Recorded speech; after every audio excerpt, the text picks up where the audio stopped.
evening, everybody. How is everyone? Thank you so much for coming to our celebration of Northern Narratives and Northern Focus.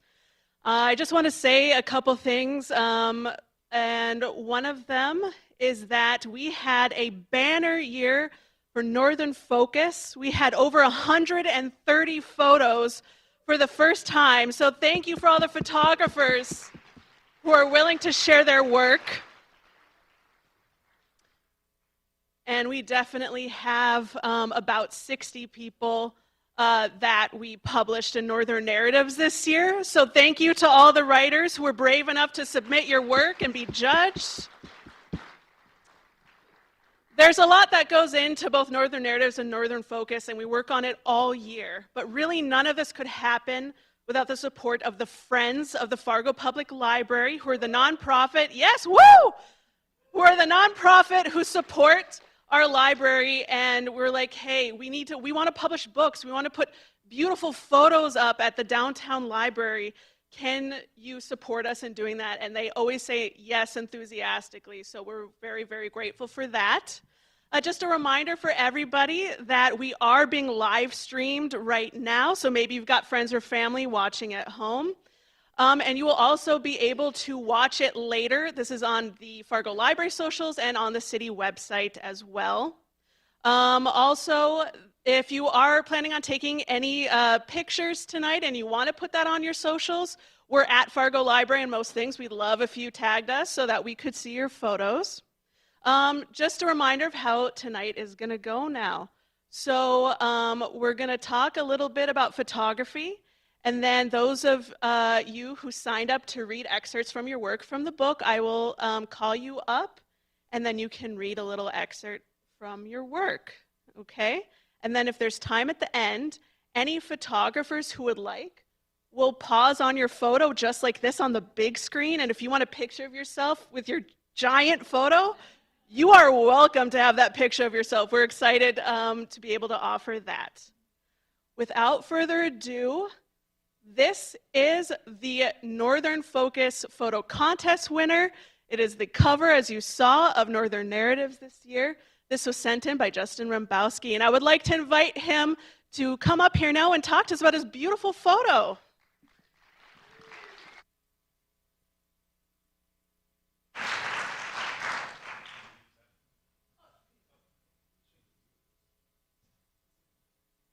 Hello, I'm Justin Rembowski.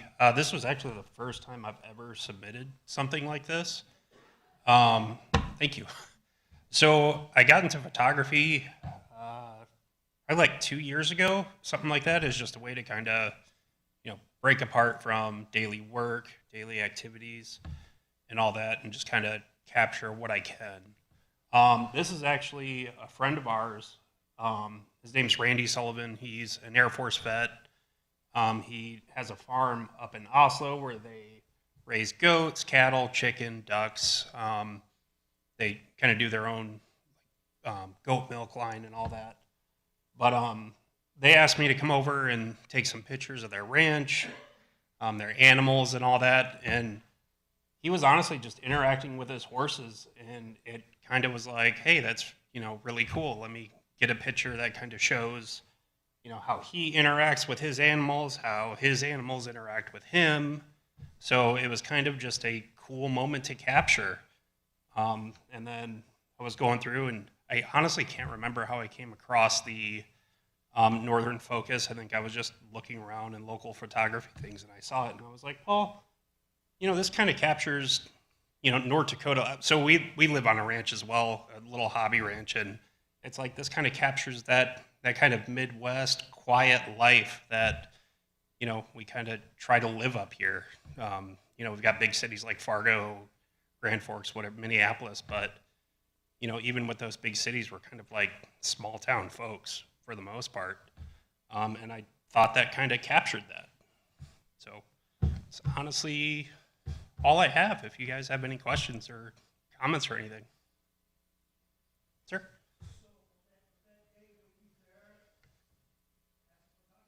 Yeah. Just a moment, I'm going to repeat the questions. Oh, okay. The question was whether he was there that day as the photographer. Yep. Yeah, they asked me to come there. Him and his wife Michelle really like how I do my editing, my colors, brightness, and then even with these, the contrast and the black and whites, they really like how I did that. So they asked me to come over and do it, and I did, and it worked out pretty well. Yep. Sorry. Okay. The question was, what was the camera model that was used? So that was actually just the Canon EOS R. So not their flagship mirrorless camera, but a really good one for beginners and whatnot. And I used that was a 50, that was a RF50 that I used.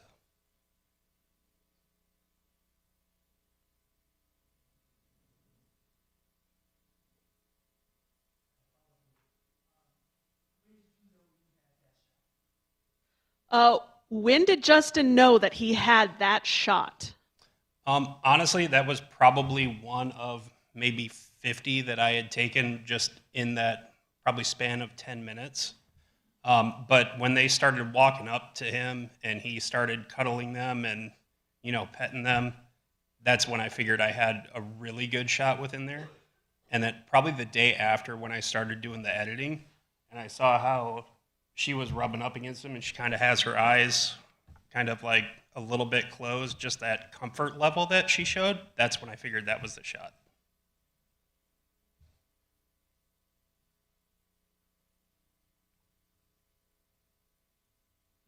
Well, thank you all for coming, and I appreciate your time.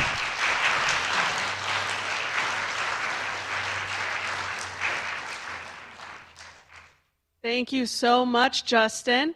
Okay, I know there are some other photographers here, including ones that got honorable mention. So, but no one else was feeling up to talking, which is totally fine. But I do want to take the moment to acknowledge them. So if we can all give a round of applause to the honorable mention winners as well.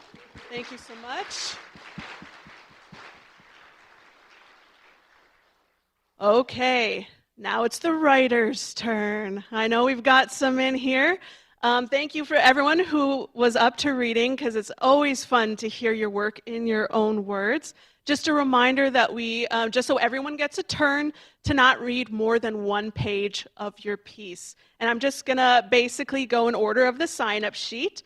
So if Reba is here, you're the lucky number one. Why don't you come up? Thank you.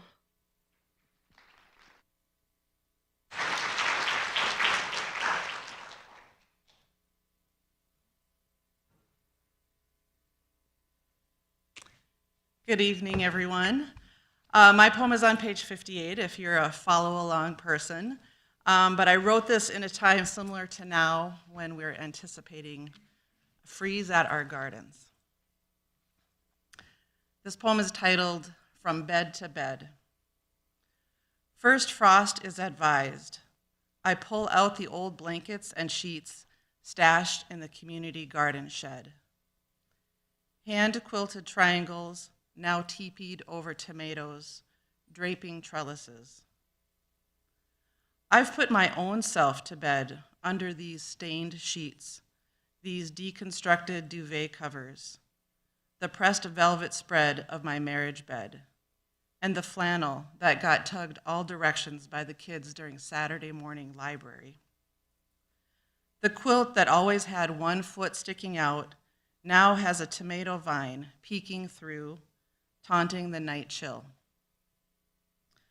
The grandma that stitched this quilt also tended a garden.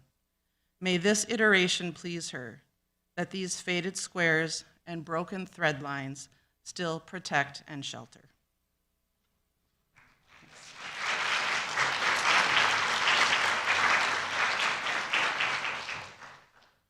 Okay, next on the list is Gail Nelson. Is Gail here? There she is. All right.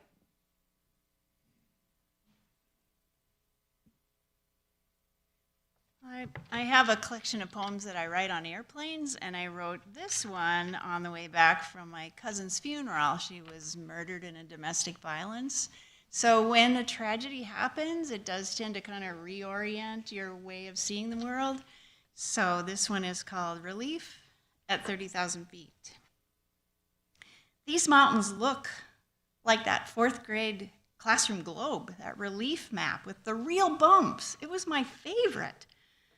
I almost missed them looking at the airline steward, pushing the coffee cart, but here they are, bumpy, frosty coated mountains, and look, way down there, a speck of light, yellow and warm, surely a home with supper and bath time and story time and love.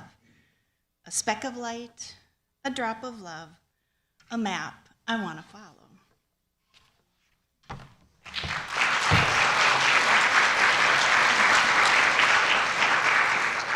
Thank you so much. Is Stacy Olean here? Oh, there she is.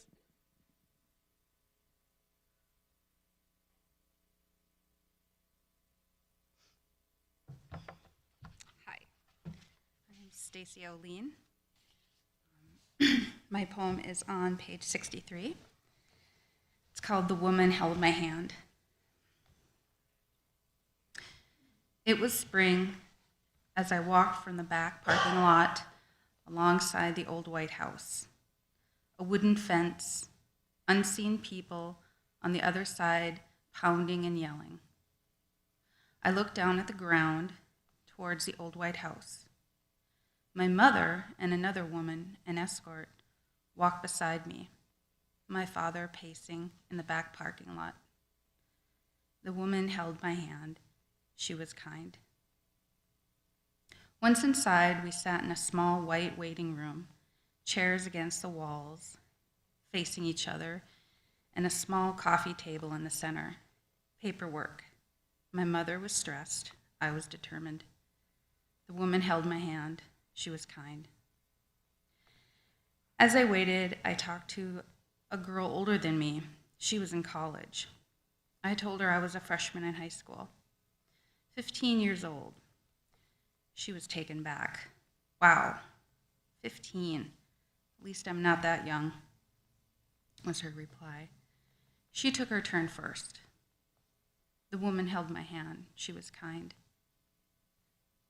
The table was in the middle of the room with metal stirrups for my feet. The woman in the room was kind. The male doctor was not. He was rough, and he did not talk to me. The woman told me it would feel like a little vacuum inside of me. It made my insides cramp up and it hurt. The woman held my hand. She was kind. Next, the recovery room, small and narrow with recliners lined up side by side. I woke up to the college girl crying. If it was just a few years from now, it would have been different. I was too relieved and too busy vomiting to feel sad or cry. The woman held my hand. She was kind.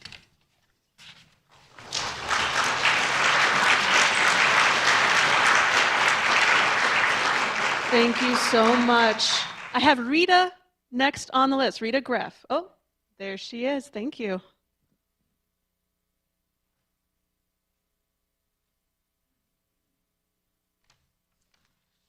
I'd like to thank the Friends of the Library for helping us out to get something published every year. I belong to a writing group I have for about 10 years. We meet every Thursday at Riverview Place. And we have a prompt we can use or we don't use, whatever. The prompt for what I wrote is my fear. So that's what I'm writing about. Mice, they can go anywhere, and they leave evidence that they have been there. They are dark and small and quick, so you think you saw a shadow, but then, oh no, it was a mouse. My first memory of a mouse in the house was way back when I was 3. Aunt Charlene found a mouse in the trap in the basement of the family home north of Gladstone. She picked up the trap and the limp mouse dangled from it. Then she chased Aunt Jeanette and me from floor to floor of the house. Jeanette dragged me firmly by the hand to save me from the horror of it all. When we lived in South Dakota, our country school had been closed for several years due to low enrollment. When I was a second grader, my parents joined other parents in cleaning the remote Burdick schoolhouse and yard because there would be 8 students that fall and prospective students for the following year. I still remember the brave young Mrs. Blossmo who chased the mice that were roasted in the classroom that day and smacked them with her broom, sending them to mouse heaven.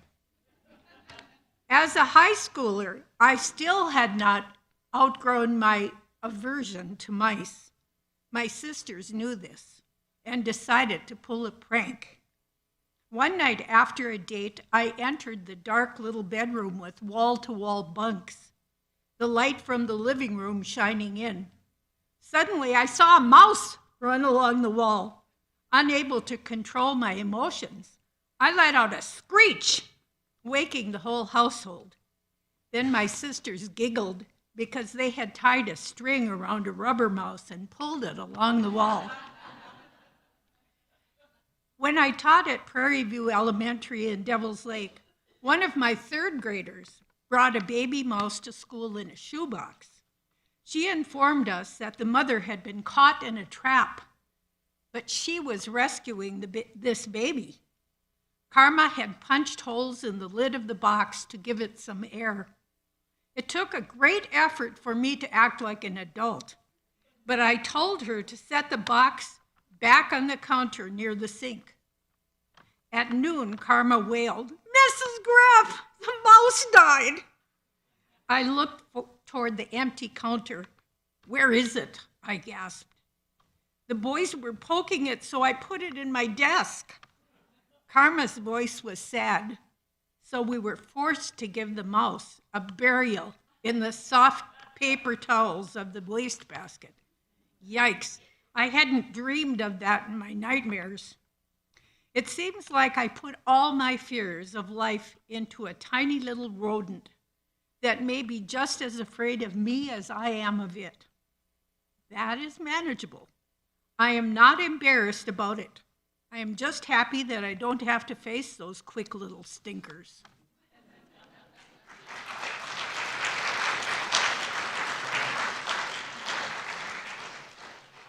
Thank you so much. It is Marcos's turn. I know Marcos is here. He's coming. All right.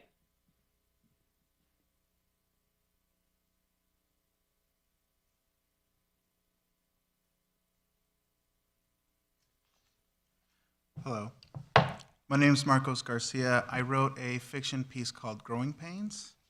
The excerpt that I'm reading will be on page 116. It starts at the bottom and it goes a little bit into the next page. And it starts with the conversation between Megan, the main character, and her mother, Mabel, who has become a teenager. "So what is my sickness then? I feel all right. Is it cancer? No.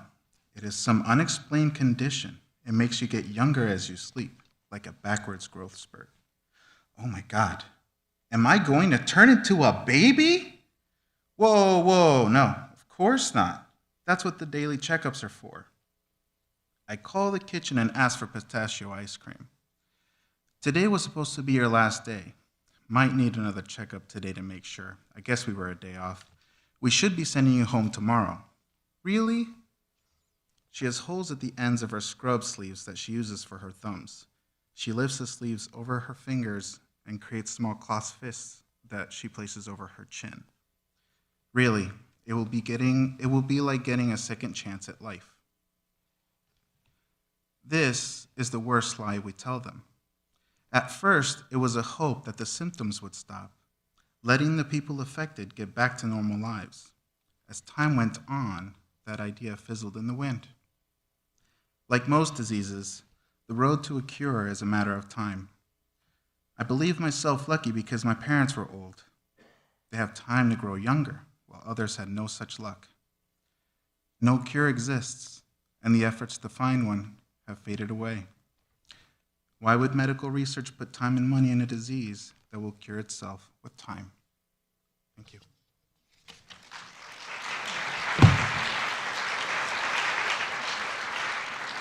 Thank you so much. It's Anna Prishman next. Is Anna here? Oh, there she is.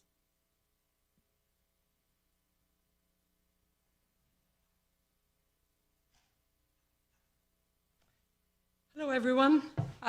Special thanks to the Friends of the Fargo Public Library and to those who kept our neighborhood branch at Northport open and still going.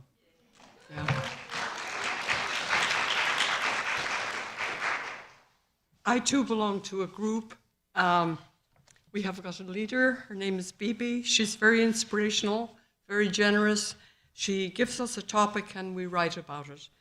This topic was a rant against old age. No, mine is a rant against old age.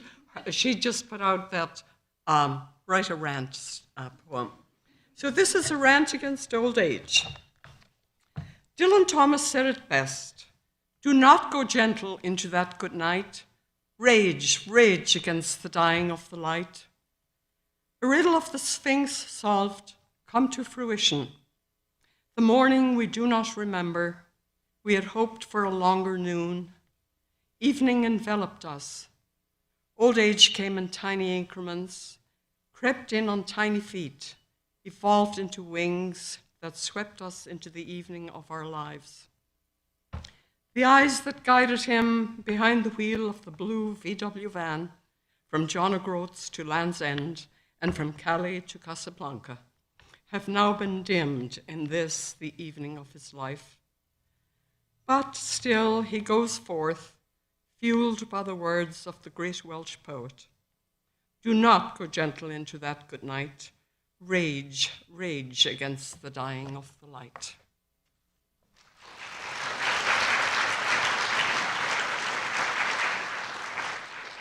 Thank you so much. Joanne is next on the list. Is Joanne here? There she is.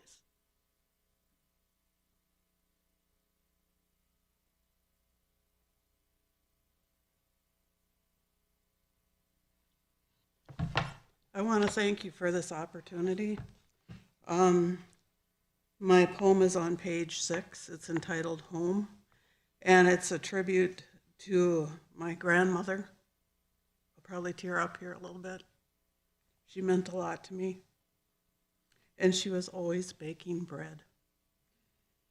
The smell of fresh bread, hot, pulled from the oven, not allowed to rest. Crusty end carved, sliced, carefully laid down. Butter gently glides across the surface, pooling, steadily blending, sinking deep within, creating a complex chorus, the true aroma of being at home. Thank you.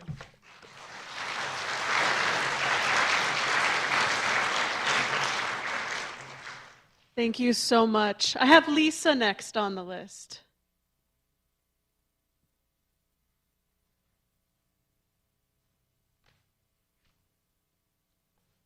Hello, my name is Lisa Falk. Thank you, friends. Thank you, Fargo Public Library.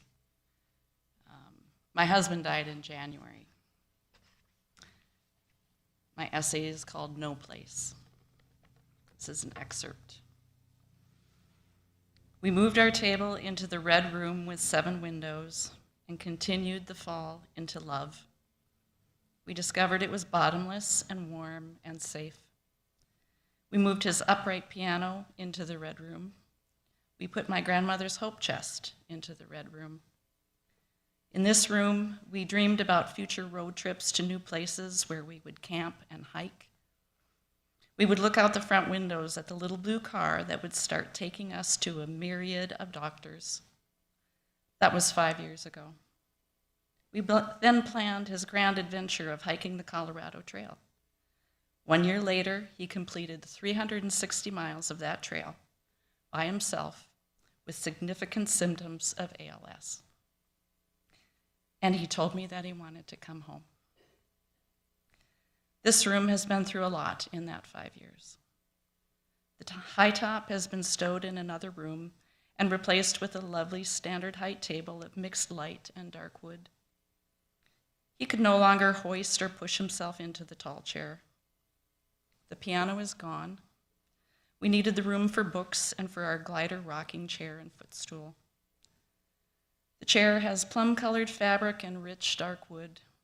It sits in the corner of our red room where a wall and windows meet. The slightly ornate, slightly marred, dark wood bookshelves became the home for possible books to read. He couldn't read what he had always enjoyed anymore: nonfiction, science, ecology, social justice, history. He was having trouble holding ideas and details from one passage of the book to another. He stopped reading for a time. Fiction was not his preference and was tricky, as it needed to be linear with just a few characters to keep track of. I would find possibilities of both, and they would go on the shelves. He did start reading again. We replaced the windows so it wasn't so drafty. We spent more and more time in this room. It is an inviting room, an intimate room with a lot of windows, a room with a view of his life outdoors, where he'd always found solace and healing. His joy in life had always been running and hiking and biking and skiing, whatever was available. Now he sat in the purple chair and watched the track teams train, the marathoners train, people running for fun, bikers alone and in pairs, families biking together, and he remembered. This room is where we grieved together. Every loss, he in the purple chair, me at the table. Hours of talking, while he still could. Hours of laughing, hours of grieving our own losses and each other's, hours of crying, sobbing, and together we moved through each impossible step. And then he couldn't sit in the purple chair in the corner of the red room with the 7 windows anymore.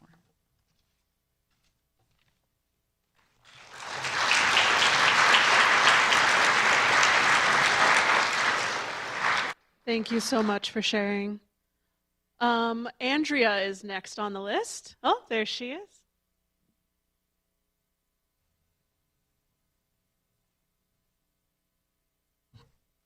The poem I'll be reading is on page 31. I've written poetry since I was a little girl just for myself to process. But this one, my husband actually asked me to write a spoken word piece. He's a worship pastor and wanted a piece that would go with some of the songs he's doing. So I studied the scriptures related, and then this is what I came up with. There's got to be something greater. Staring at the lifeless lamb on the crimson-crusted altar, pleading with Yahweh to avert his wrath, the final drop of the lamb's blood tracing a familiar path, providing only momentary atonement for the sin that seduces again and again. There's got to be something greater. Dependent on priests beset with weakness, who must offer their own penitence before they can dare intercede for me, repeatedly offering the same sacrifices time after time that never really sanctify. There's got to be something greater. There, on the altar, another lamb claims to be the last lamb the world will ever need, stretched out upon 2 beams, accepting the cup of Yahweh's wrath, drinking each drop down to the last. It is finished, the final cry. One final heave, one last sigh. Is this something greater? The King of glory looking anything but glorious. All hell mocks as he descends lifelessly into the grave. Until the 3rd day. The earth shakes, see him arise, flames of fire in his eyes, his voice the roar of a waterfall. The risen Lamb of God stands tall, having defeated hell and death once for all. Yahweh's wrath finally, fully appeased, atonement complete.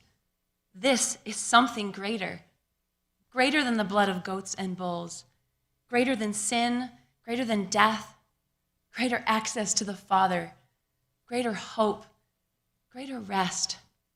Jesus Christ, God's Son, something greater has come.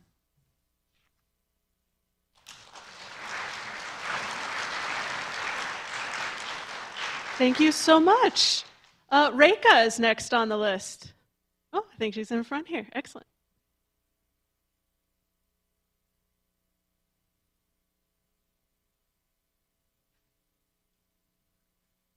Thank you to the Fargo Public Library and the Friends of the Fargo Public Library for hosting this event.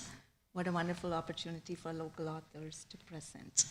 I would like to thank all my friends and colleagues and my husband for being here tonight and for taking the time off of your precious evening. I was reading the book, The Emperor of All Maladies by Siddhartha Mukherjee, and it talked about cancer turbid. And of course, that brought back a flood of memories for me, and this poem actually stemmed from those memories. If you would like to follow along, it is on page 54.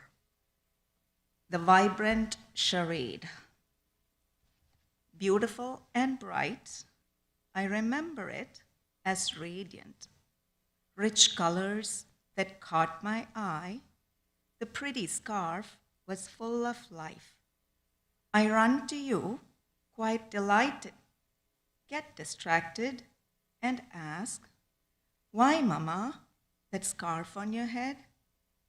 The guys did work to fool a child, to keep the chatter just light.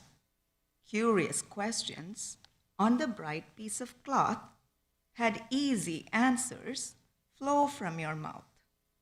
As you speak, I sense your torment, and then I see tears roll down. Why, Mama, do you cry? You search for words in your foggy brain. Write words you think would soften the blow. You hold me close and start to say the truth about the tumor's stay. Hidden behind that vibrant scarf, your torn-shirt head, the frightful scar. How, Mama? I gasp in shock. The lovely scarf was a charade of sorts. It took the place of your cascading hair. Bold colors hide the stark truth, just for a moment, maybe two. But clearly, the tumor had the upper hand. I am 7, grief-stricken. How, Mama, do I ease this pain? The silky scarf sways and moves, its etched patterns like ocean waves. She says to me, the hair will grow, that I could have her scarf to keep. With a sunken heart, she buoys me up. I contemplate this thought and add, please, Mama, can I keep you instead? Thank you.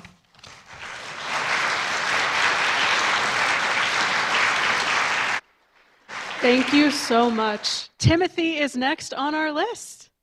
There he is.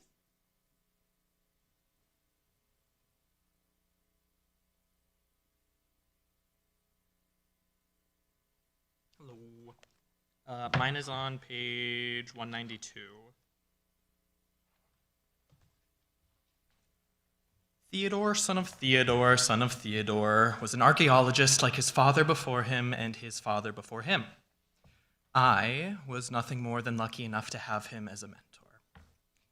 It was during my time at university when I met him in one of my classes. He wasn't a student, mind you, but came in as a guest speaker.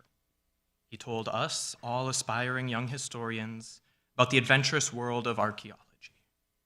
I was mesmerized watching this young professional, not 2 years my senior, excitedly recount amazing stories of his time in the field. They felt like the books I read as a kid, and hearing them brought me back to that childlike world of wonder. My mind had always been set on becoming an archivist in some grand library, but after experiencing the zeal with which he talked of his craft, I'd be lying if I said my outlook on history hadn't been swayed. After the class had ended, I asked him out for drinks, hoping he could appease the questions that took flight in my mind. I was networking, as the professionals might call it. We hit it off immediately, talking until the bar closed. Not letting that stop us, we continued our conversation, walking the streets of the city until the sun crept up on the horizon. I learned a lot about him on that outing, like how instead of a formal education, he was raised in the field by his father and grandfather. As far back as he could remember, he had been doing archaeology, making his first historic discovery before he turned 12. The fossilized remains of a never-before-seen canine with wicked teeth. He named the discovery Canis tindalos, after a creature in the tales his grandfather had been telling him. Theodore also told me of the strained relationship his progenitors had with the archaeological community. Both Theodore I and Theodore II were acclaimed in their field. Nobody could deny the major advancements they made, forever cementing them as legend. However, like many academics, they had their eccentricities, namely an obsession with the manipulation of time.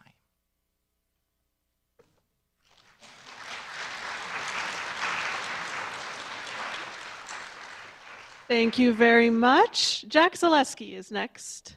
There he is.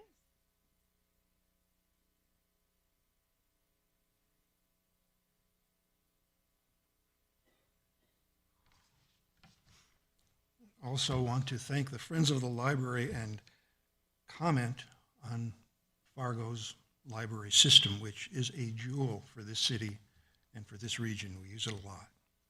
In the way of context, I'm reading a short excerpt from a story that has two parts, Clarence and Woody. I'll be reading the Woody part, but they're meant to be read together, so it's on page 261. I urge you to buy a book and read it together. This is subtitled Autumn, 1952. Woody and I stood in an afternoon downpour, anxious because we had missed Mrs. Whitaker's ride from Israel Putnam Elementary School to our neighborhoods. Her 1947 Willis station wagon with its load of black foster kids and Woody and me, the only white child she carried, disappeared into the rain. Miss Young, the first grade teacher we loathed, had kept us after class. Disruptive boys, she said, when Woody and I complained that Carmine Palmisano stank of garlic, and we didn't want to sit next to him. She lectured us on the virtues of Italian food, which I knew all about because my mother was Italian, but I never smelled like garlic, nor did my sister, who was right across the hall in Miss Salvio's kindergarten room, and Miss Young could walk over there, smell Mary Jane, then come back and smell me, smell Woody, and then smell Carmine, and then she would know by the evidence of her own big nose that we were right about Carmine. When I said as much, Miss Young threw up her hands, warned us to be nice to our smelly classmate, and sent us on our way, sure to miss our ride in the kid-filled cargo space of Mrs. Whitaker's Willis. Emily Whitaker was uncompromising about her schedule. She had foster children to get home. She delivered bundles of the afternoon newspaper to newsboy drops in that part of town. If kids were late getting to her wagon, they were left behind.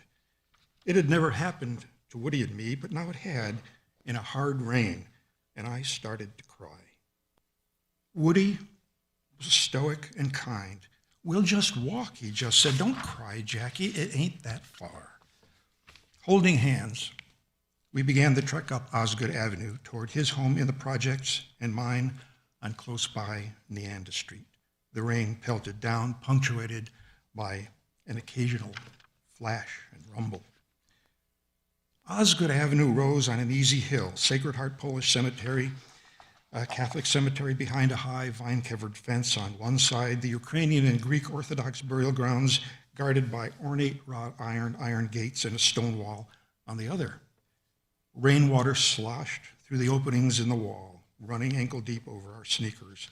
Cold, wet, and frightened by the building storm, we were halfway up the hill when my father's Plymouth pulled over near the crest. The passenger door flew open. He just finished his shift as a printer at the local newspaper and was on his way home when he saw Woody and me in the rain. Suddenly, everything was all right. We were rescued. "Get in," he said. "Jesus, you're soaked to the skin." I grabbed Woody's arm and we ran to the car. "Not him," my dad said. "Not him. He can stay right here. We'll call his parents or something." "But the rain," I said. "We should give Woody a ride. He's getting all wet and—" "No," Dad said. "He's not one of us. Get in." I climbed in beside him. He reached across me, closed the car door. "He'll be fine. I'll make a call." I knew, somehow I knew, it was wrong to leave Woody behind, but I didn't say so. Not one of us? I did not understand, but Dad must be right. He always was. We drove off.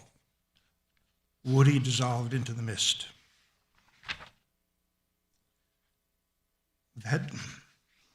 That day long ago, the image of Woody alone in the storm stayed with me. During all the years we were in school together, Woody never said a word about it. We were on the track team. We were in classes, in school clubs. At his invitation, I occasionally joined several classmates for a Sunday service at his AME Zion Church on the city's east side.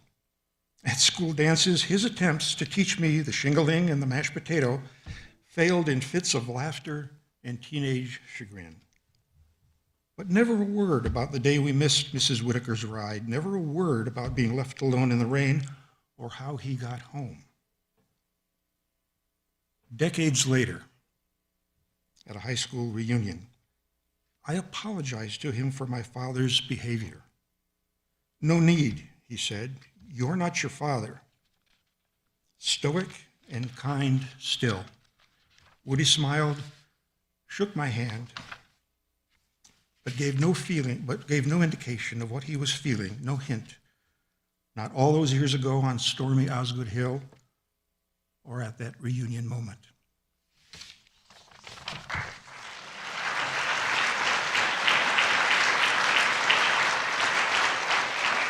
Thank you so much.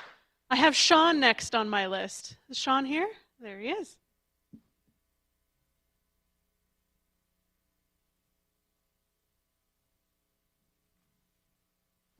Good evening, everybody. I'm Sean Krinke. I will be reading on page 52. 52.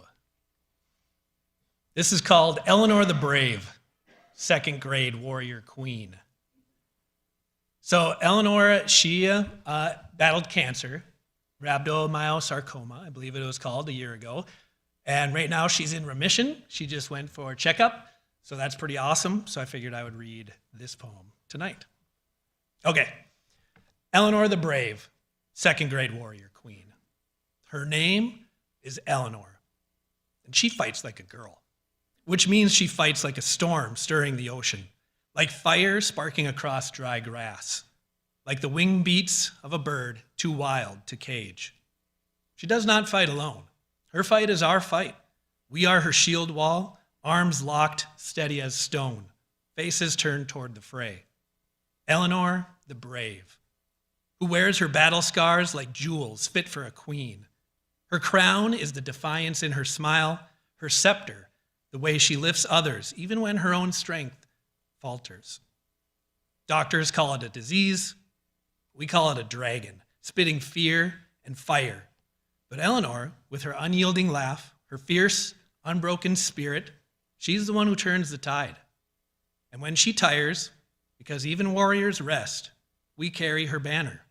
Her fight is our fight, and we will not falter, not until the dragon is gone and the crown of victory rests upon her head. So, here's to Eleanor, second grade warrior queen. She doesn't just fight like a girl, she fights like a legend. And legends are forever.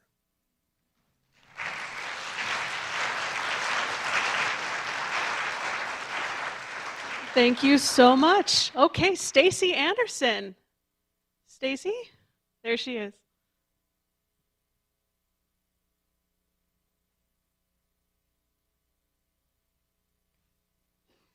I too would like to thank the library for offering this great experience. I did it 3 years ago to mentor for my students. I teach gifted and talented students, and I'm always telling them to write and take risks. And so I was looking it up for them and thought, oh, I could do this. So this is year 3.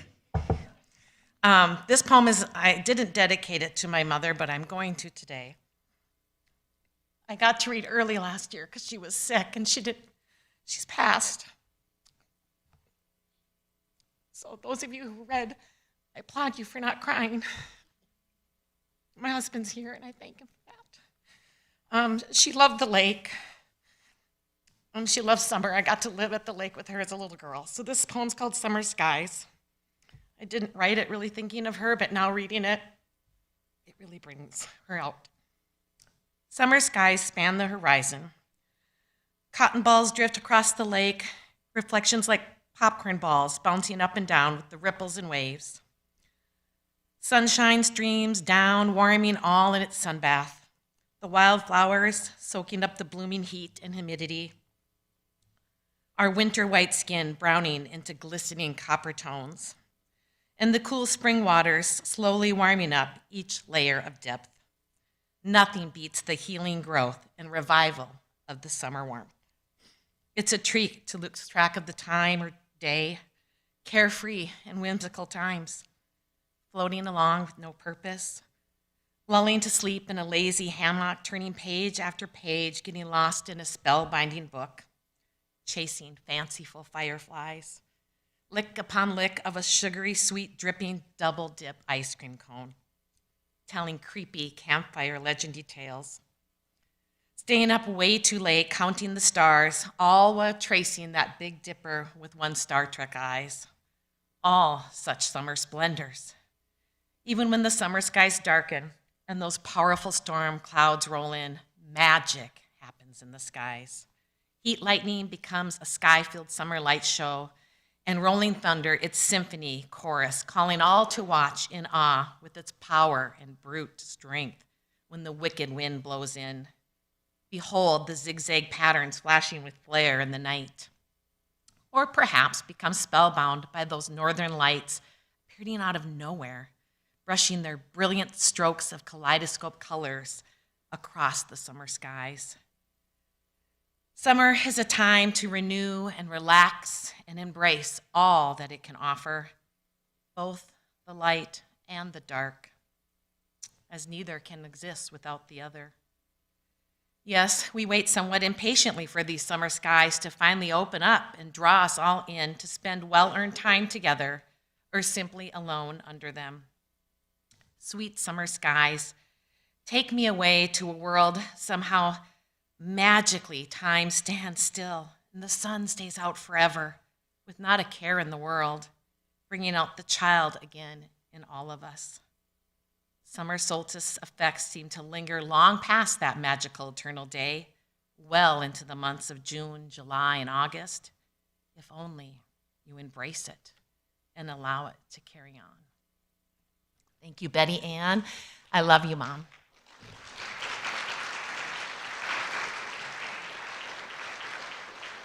Thank you so much for sharing with us. I have TJ Fear next on the list. Is TJ still here? Yeah.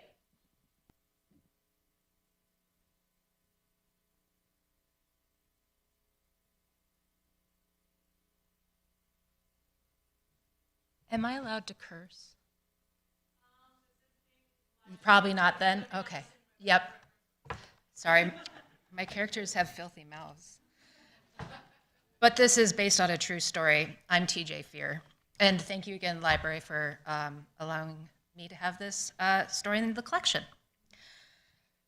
I'm trying to remember the first time I was mistaken for someone else. I think I was 12. A woman I didn't know came rushing up to me, wrapped me in her ham hock arms, and squished me between her pillowy boobs. At least she smelled nice. I'm always someone's best friend's buddy's ex-girlfriend, cousin, twice removed, soccer coach, elementary school crush, childhood neighbor, pal from Sunday school, and once I was mistaken for a pastor. Yes, a Lutheran pastor. I beep you not. Typically, I receive hugs, a handshake, and a happy face, waiting to say hello again. How are you? So good to see you.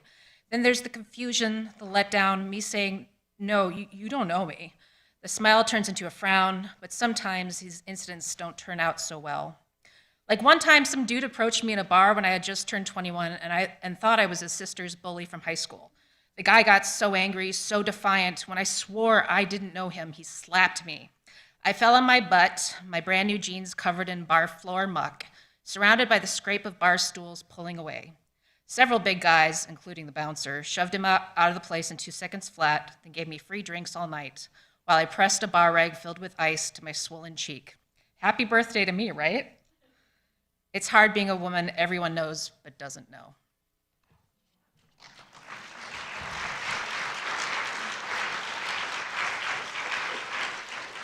Thank you very much. I have John Weber next on the list. John? All right.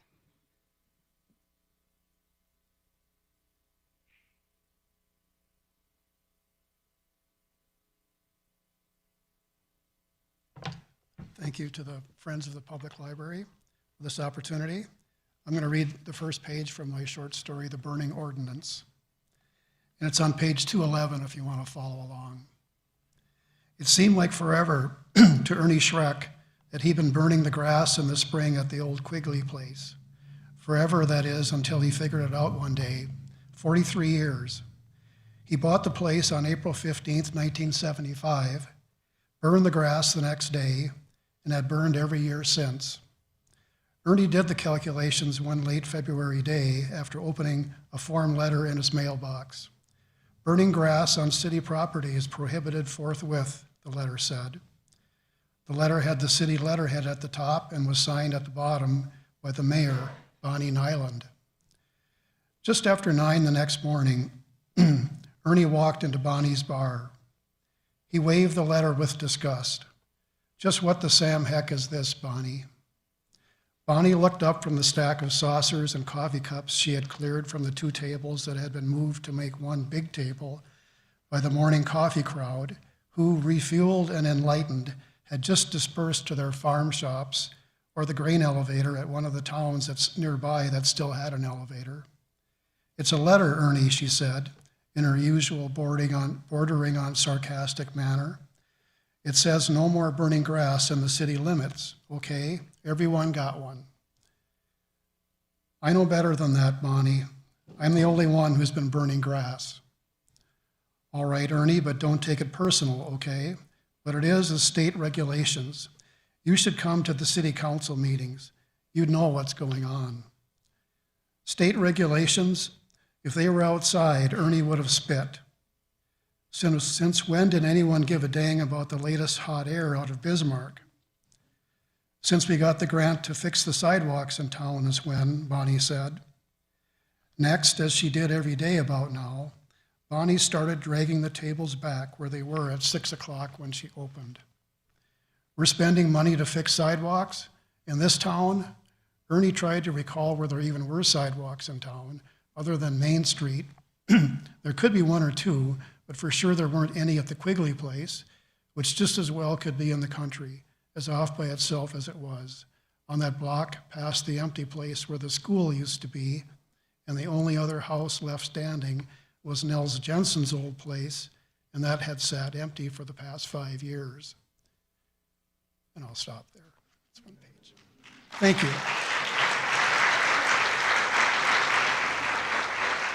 Thank you so much. I'm looking for Nancy next. Is Nancy Gort? There she is.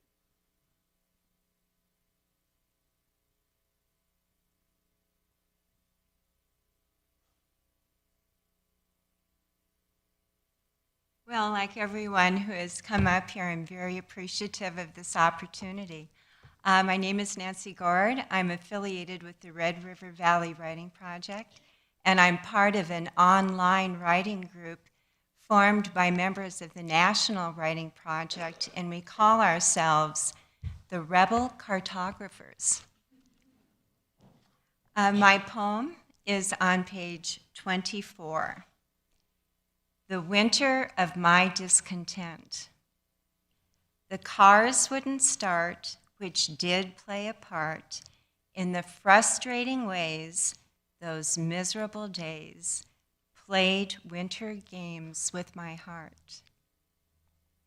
The basement pipes froze along with my toes, and the time soon began when not a thing ran but my nose. The bitter winds blew, snow relentlessly flew, mood relief never came, just more of the same, how my discontent grew. I wish I could say that there came a day, splendid joy and great cheer cared enough to appear. But they made no attempt, nor did misery relent in that winter of my discontent.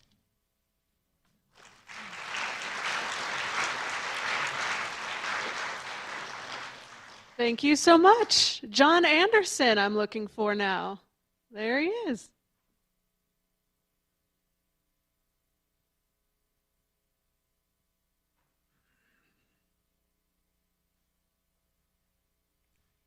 Good evening. Old Pete's final wish. Even in his casket, old Pete's fingernails were dirty. His daughter Shirley insisted that the mortician not clean him up too much. He would not look right, like himself. Not that anyone in a casket looks normal or right. Shirley felt bad enough that her dad was even in a casket at all. Old Pete, Peter Oscar Olson, had been a man of the earth, if there ever was one. After retiring from his post with the railroad 22 years before, Pete had done little else than work in his garden. A 2-acre plot he rented from the city. An old Lutheran church used to stand on the lot until it was moved into Brisbane to be on display next to old log cabins, farm equipment, and automobiles at the Frontier Museum. The first summer after the church was moved, a beautiful assortment of wildflowers sprouted up on the 2-acre plot of scrubby ground. Most of the people in town enjoyed the flowers, and for years the old church lot sat empty, except for the flowers. It was just a few years before Pete retired when his wife Margie died suddenly from a stroke. They had lived in a large 4-square house 3 miles from town for over 30 years. Margie and Pete had raised their children, Shirley, Walter, and Katie, in the old 4-square, which sat on about 6 acres. Pete's father, Oscar, had built the house in the late 1890s. The farm had been over 1,000 acres through the years, but when Pete and Margie moved into the house, most of the land had been sold off, and Pete was working for the railroad. For most of the 30-odd years that the family lived in the house, there was a garden.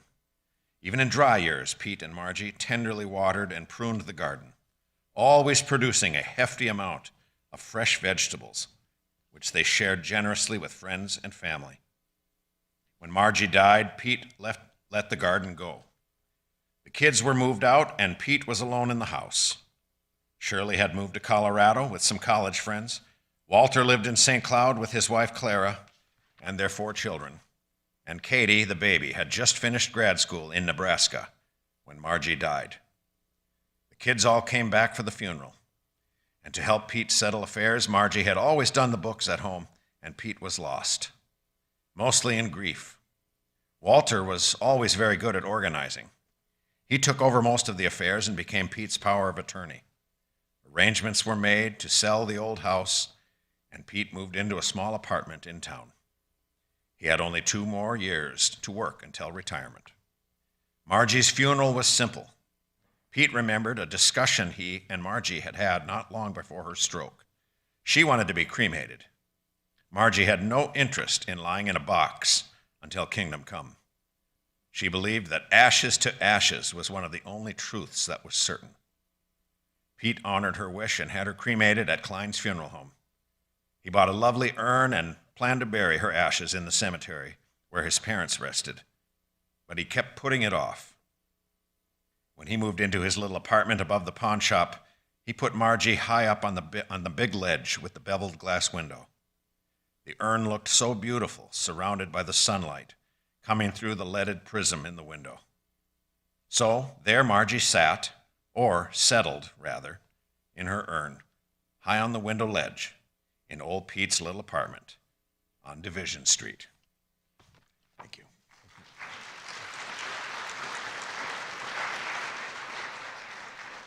Okay, thank you so much. And I'm looking for Charles next.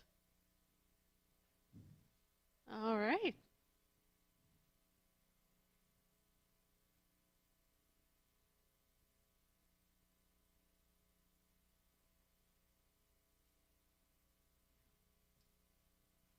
Hello, it's always great to be here. Can we all please give a round of applause for the Northern Narratives and all that's involved in these events every year? It is always an honor to be here. I'm going to make it real quick. I've been blessed to be here several times, and I always recommend go grab you some more books. Trust me, you're going to want those books. You're gonna find yourself at home going, I wish I had gotten some more. So get those books if you can. If you want a book, get them, please. This is my friend Lee, and he is a writer in the making. And he's a friend of mine, and I'm like, hey, Lee, you want to come to this event tonight? So he's here tonight. And I said, hey, you want to read the first page of one of my stories, which is called Dave? So he's going to read one page of Dave that's in the Northern Narratives. And my name is Charles Hinton. Thank you, guys. Thank you.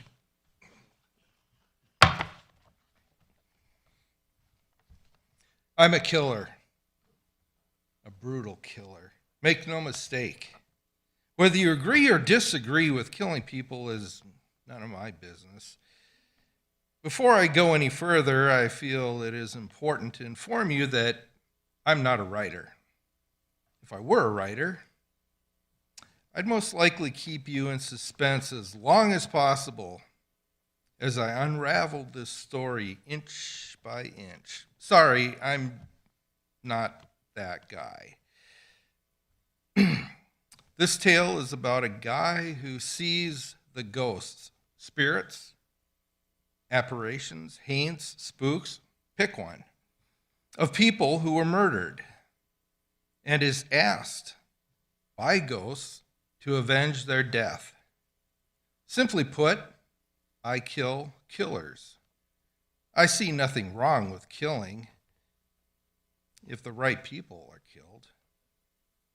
For obvious reasons, I'm not going to tell you my name, age, race, or what state I live in. I will only tell you this.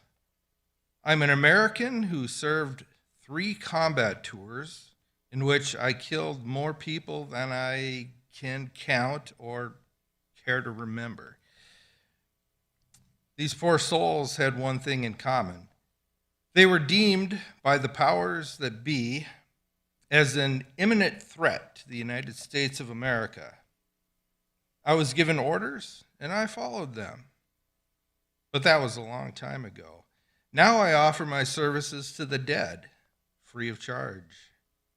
I could easily be your neighbor down or across the street, your doctor, your boss, an in-law, or that homeless person in the alley. I will let you wonder. I will let you decide. The names in this story have been changed to protect the innocent and myself, of course. For now, you can just call me Dave. I started seeing ghosts, as far as I can remember, when I was 6. The first was my grandpa. I saw him 3 days after his funeral.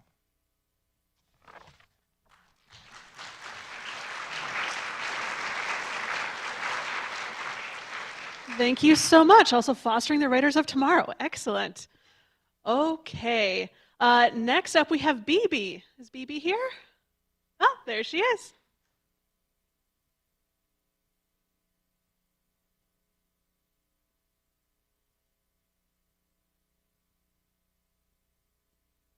Hello, good evening. Thanks to all the Northern Narrative staff and the Fargo Public Library for putting this together and always making it such a fun event. Today I'm going to read for you Spanish lessons on page 42 if you would like to follow along. This poem came into being from my frustration with learning a language. Today, I'm sitting at the table where the sunlight filters in. I want to feel the heat through the glass doors. I am cold. Having had a few episodes of my IBS, I'm lacking energy. I'm hopeful the sun's energy will buoy my vibrancy. The bees have been buzzing in my ears for 2 days now. I don't clean them with nectar, nor do I keep the honey there. The barking dog is crying for company. I want to be alone. Nothing interests me today. I should just fall back into bed. But my Spanish lessons are calling. I have a streak to maintain. I wish it would allow me to slow down so I could grasp the language. So many new words, and I haven't learned all the old ones yet. When do I use decir?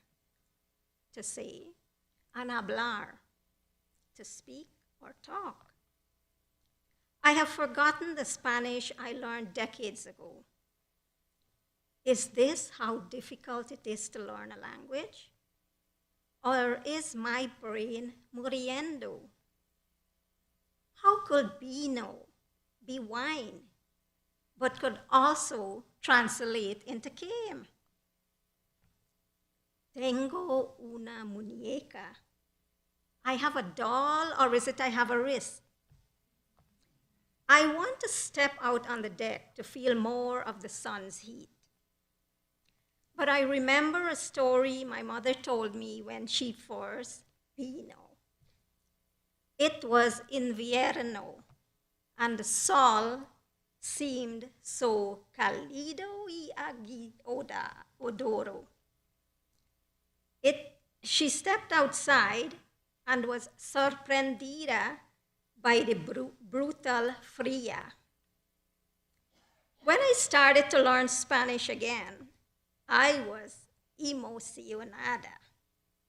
Or should I say, excitada? Or is it agitada? Was I excited in a moved way? Or was I ablaze with excitement? Maybe it was a troubled excitement? Para ser honesta, para ser sincera, ya no estoy emocionada, excitada, agitada. But mi hija encourages me and gives me hope. And only the computer knows all my bumblings and mistakes. I am confident to speak with you only en inglés, no español.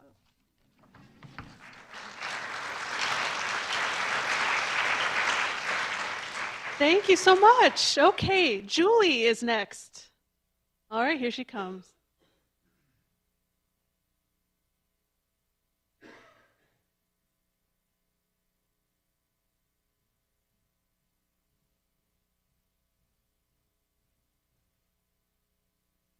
Good evening, I'm Julie. My poem is called Seagulls. It's on page 79, and it's for my son Bashi. Seagulls disperse like scattered seeds in spring as my son thunders across the wet sand toward their flock. Arms reaching up toward the sky, squealing with delight, leaving footprints smaller than my hand. But do they even know he won't kill them, the shorebirds? That he can't even catch them? Is laughter a cadence every being understands? Its own language across the rift of knowing between us. Did they tire of us, the ones who can fly away? We are surrounded by life older than time, sharp-edged seashells, salt water, and leathery turtle eggs, creative expressions of calcium. Whose hand? The sand itself was once rock, continually breaking down over millions of years. When it disappears, has it reached enlightenment? We are all this little brown boy, someplace deep inside, his laughter rising and falling like the tides. Buoyed because we love to see the spectacle, to know we created it, that we could move something so apparently massive, our bodies wildly free and running without thought of anything at all, souls slamming down through bird shit and mangy shed feathers, yet never holding anything. Some small part of us knows desire isn't in grasping, only to see the pattern of beaks and feathers in an explosion of movement rising up, cresting in chaos, then landing back down someplace new, as if tethered to a pulley, as if a curtain will close somewhere and we will all be wished a good night. Thank you.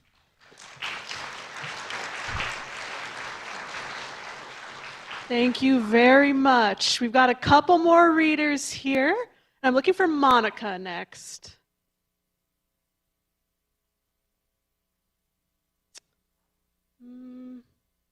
Oh, yep, Monica's coming. That's good. Yeah, take your time.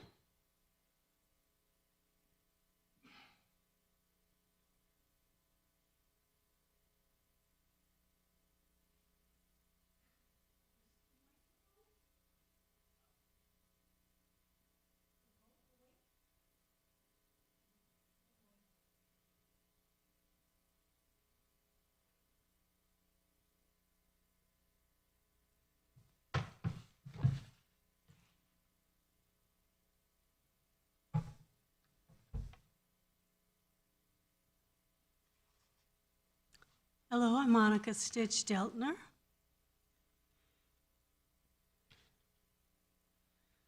I wrote a poem about depression,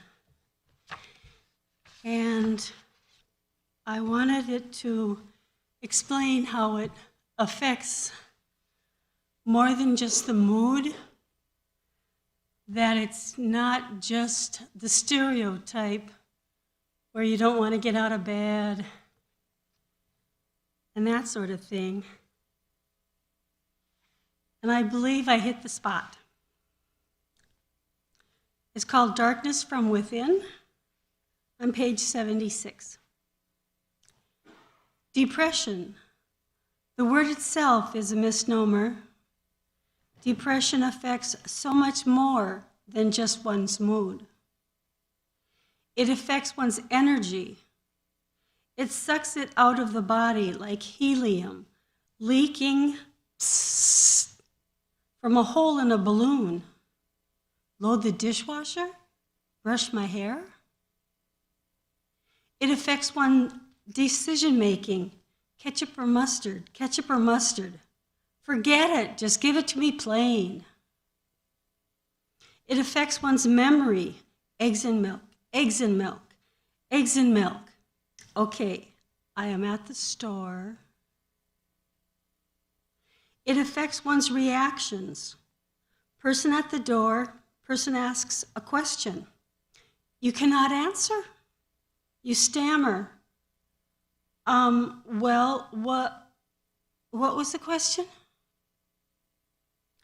It affects how one dresses.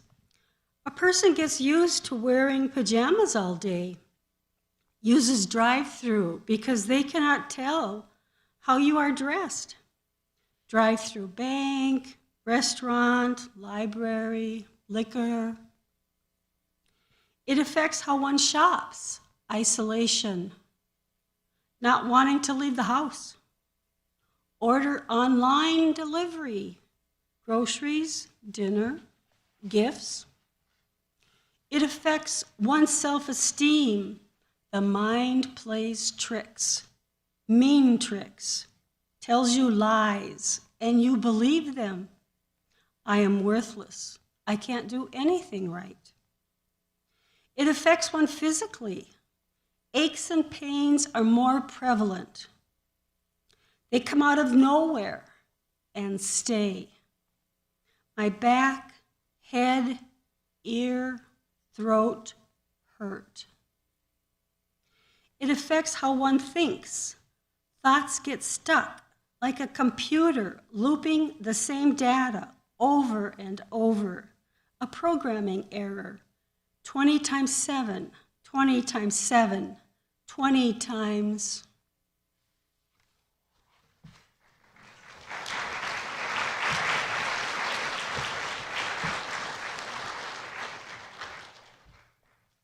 Thank you.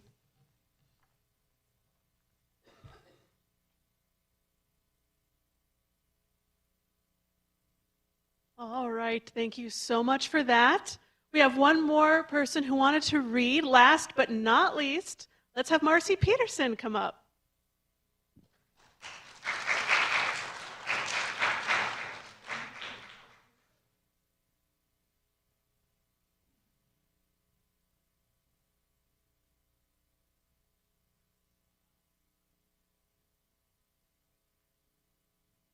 My name is Marcy Peterson. My poem is called Losing Sight, something that began 25 years ago. I've tried not to let it ruin my life or to affect the things I do. This poem was written at a rather low time in my life, so I hope you'll bear with me. Losing sight. What happened to my life? Where has it gone? Where is the laughter? Where is the song?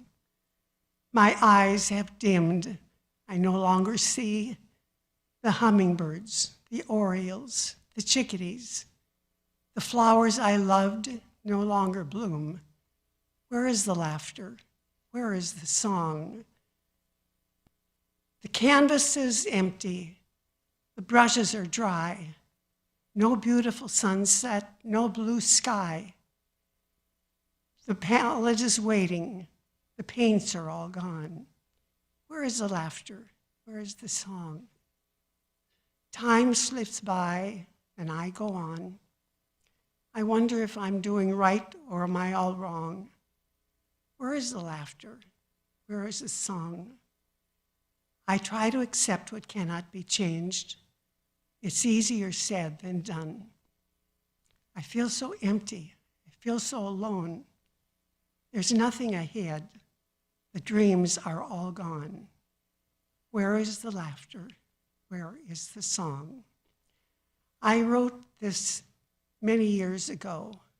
I use a visual aid to read, to write, and to paint. I brought painted cards along that I will share with anyone who would like to come up and get one. And I thank all of you for letting me be here tonight. Thank you.